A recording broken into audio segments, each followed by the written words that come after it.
4 సార్లు వేయాలి పిండి. 4 సార్లు ఎకరానికి 4 సార్లు వేయాలి. ఎప్పటికి 20 పోయాలా. ఎంత ఉంది మరి ఆ రేటు? 20 20కి 2150. Next load 2250 అవుతుందట.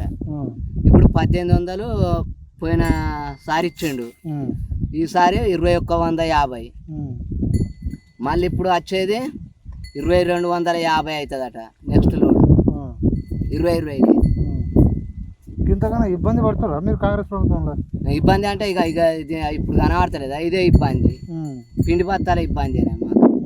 పురుగుల మందులు కొట్టాలంటే వాడు ఇంత బుడ్డికి 2000 కాబట్టి దానికేమో మా పత్తి కొనబోతేనో 700, 7000, 6000, 5000.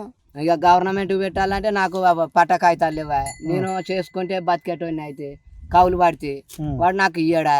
కౌలు రైతులు కూడా పైసలు ఇస్తా అని చెప్పిండు రేవంత్ రెడ్డి.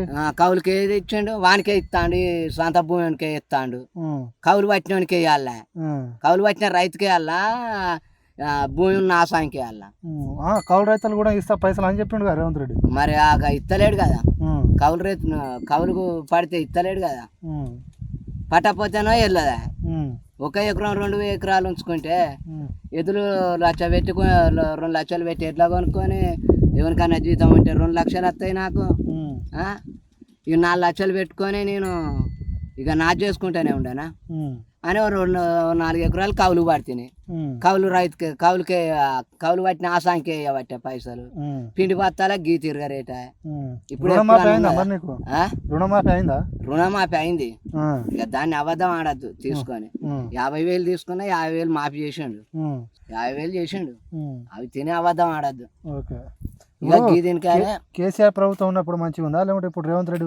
కేసీఆర్ అంటే ఆ సారు మంచిగానే అన్ని పిండి బత్తాల సౌకర్యం మంచిగానే ఇచ్చిండు. కానీ ఈ సారు అంత ఈ పిండి బత్తాల రేటు పెంచండి. మళ్ళీ వేస్తారా ఓటు? గెలుస్తాడా రేవంత్ రెడ్డి మళ్ళీ? ఇక ఏమో ఇక నేను ఒక్కనే అంటే ఆయన గెలుస్తాడా? నేను ఒక్క ఓటు ఎత్తే గెలుస్తాడు ఆయన.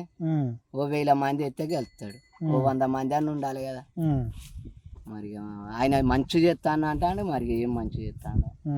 ఈ పిండి బత్తాల కరువు మాత్రం బాగా కరువు అవుతుంది. 6 గ్యారెంటీలు అమలు అవుతుందా మీకు? 6 గ్యారెంటీలు అమలు అవుతుందా? 6 గ్యారెంటీలు అమలు అవుతుందో తెలుస్తుంది నాకు. ఇప్పుడు పోతే ఏంటిది ఈ సెల్లు బుత్త అంతదా. నాకు చదువు రాదా. దీని ద్వారా ఎన్ని వచ్చినాయి బత్తాలు? 2 వచ్చినాయి.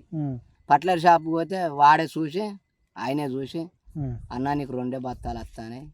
ఎవరి అక్కడ గిన్ని భూములు పడితే కాదురా మరి నేను అంటే నీకు వాళ్ళ కాగితాలు పట్టుకురమ్మంటాను. వాళ్ళ కాగితాలు ఇస్తలేరా. ఏం చేయాలి? ఇబ్బంది పడుతున్నారు మీరు. ఈ పిండి బత్తాలకే ఇబ్బంది. ఇక కేసీఆర్ ఉన్నప్పుడు ఉండే నాకు ఇంత ఇబ్బంది. కేసీఆర్ సార్ ఉన్నప్పుడు పిండి బత్తాల కరువు లేదు. 280, 290 ఇట్లుండే. ఇప్పుడు 300 అయింది. మళ్ళీ గెలుస్తాడా కేసీఆర్? ఏమో మరి ఆ సార్ గెలుస్తాడా అని అంటారు అందరు.